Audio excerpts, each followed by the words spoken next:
I remember a season of my life where on paper, everything looked like it was working.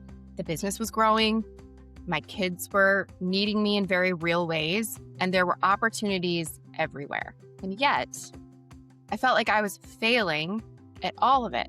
Because no matter where I was, I felt like I should be somewhere else. If I was working, I felt like I wasn't present enough as a mom. But if I was with my kids, I felt like I was falling behind in my business. If I tried to rest, I simply felt like I was wasting time. And underneath all of that was this quiet pressure. A capable woman should be able to handle all of this. Can't I just have it all?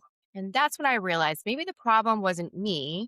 Maybe the problem was the question itself. If you can relate to this feeling, like you never seem to be meeting the expectations of all of the roles that you carry in your life, then this episode is for you. Welcome to the Inspire Podcast. I'm Andrea De La Cerda, CEO, entrepreneur, and someone who has spent years redefining what success actually means, not based on expectation, but on alignment. This podcast is about breaking out of inherited definitions of success and building something that actually reflects the life you want to live. And today we're talking about a question that so many women carry, often without even realizing it. Can I have it all? Thriving career, present family time, financial success, health, peace, purpose, all at the same time, all done well, all without dropping anything? Here's the truth. That question is setting you up to feel like you're always falling short. The idea of having it all didn't come from nowhere. It emerged as women gathered the workforce in greater numbers, particularly in the 1970s and 1980s, alongside the rise of the modern feminist and economic independence. But instead of replacing old expectations with new ones, all we did was just layered new ones on top of the old. So now women are expected to build successful careers, be fully present caregivers, maintain relationships, prioritize health and wellness, and do it all with a sense of ease. Not to mention the household responsibilities that often do fall on women as they have in the past. Research from Pew Research Center shows that in dual income households, women actually still carry the majority of household and caregiving responsibilities. And a study from McKinsey & Company found that women, especially in leadership roles, report significantly higher levels of burnout than men, largely due to compounding demands of work and home. So what we've created is not equality at all. It's an expansion without relief. So more roles, just as more expectations, more pressure to perform across all of them. And then we ask ourselves, why does it feel impossible to have it all? The cost of trying to have it all isn't just exhaustion. It's also fragmentation. Because when you're trying to meet competing expectations simultaneously, how's that ever going to work? You're constantly divided. Your attention is divided. Your energy is divided. Your sense of self becomes divided.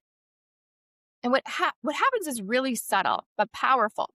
You start measuring yourself against the impossible standards. So no matter what you accomplish, it just never feels like it's enough. I have lived this, and I know many of you have too. There were seasons where I was building businesses, navigating complex personal challenges, raising my kids, managing relationships. From the outside, it looked like I was doing everything. Inside, I felt like I was constantly behind. It was a scramble. Nervous system was completely dysregulated. I was constantly dropping something and then recalibrating again. What I didn't realize at the time was that I wasn't failing. I was trying to meet a standard that was never designed to be sustainable at all. So if having it all isn't the right question, then what is? I think the better question is, what matters most in this season of my life? Because life's not static, it moves in seasons. And we as women know that best. There are seasons where your business requires more of you, seasons where your family requires more of you, seasons where your own healing or your growth, your recalibration becomes your biggest priority and should be. And then when you try to give everything equal weight in every season, you create constant internal conflict within yourself. It's impossible to avoid.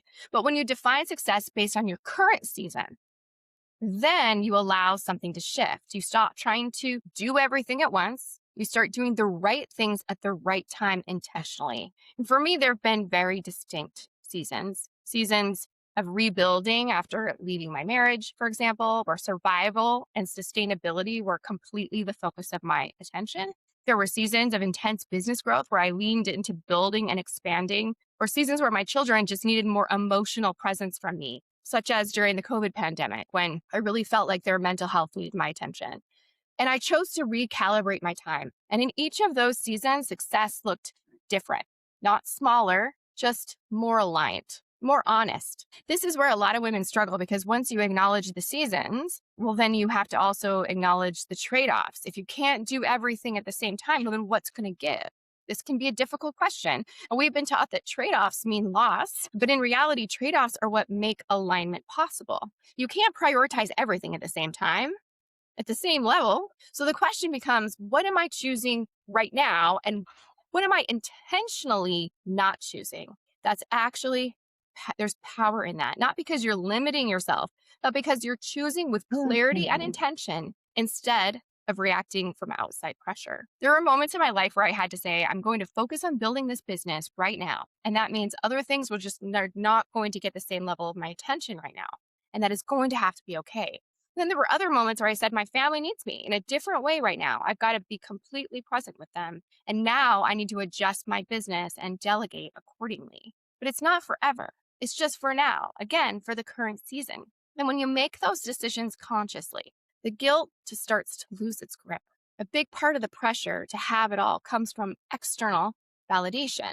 We're really measuring our lives against other people's expectations, what we see online, what other women are doing online, what society defines as success. But you can build a life that looks perfect from the outside and still can be completely disconnected from the inside. Because if it's not yours ultimately, then it's not going to feel like yours. There's research on something called hedonic adaptation. It's this idea that external achievements create only temporary increases in happiness. But when your life is aligned with all of your values, your satisfaction in life is so much deeper. It's more stable, more real. And so the shift becomes from like, does this look successful? The question is now, does this feel aligned with me inside my body?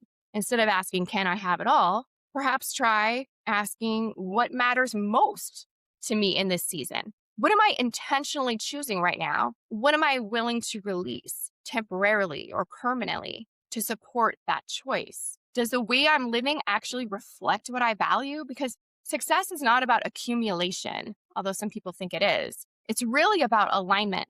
And alignment requires choice. It requires priorities. If you've ever felt like you should be able to do more, hold more, be more, I want you to hear this today. You're not behind. You're in no way failing. You're navigating a set of expectations that were never meant to coexist without tension before. The goal is not to have it all. The goal is to build a life that feels like yours and why you're here on this earth and what is most aligned with your purpose. And that requires something much more powerful than balance. It really requires the truth. Your action step this week is to take a moment and ask yourself, honestly, what season am I in right now? What does success look like in the season that I'm in? And then write it down, name it, describe it. Let that guide your decisions. Let that guide your priorities and your energy and your focus. That is your first step toward a fully aligned life and business. And if this episode resonated with you, please tell me your thoughts. Send me a message on Instagram.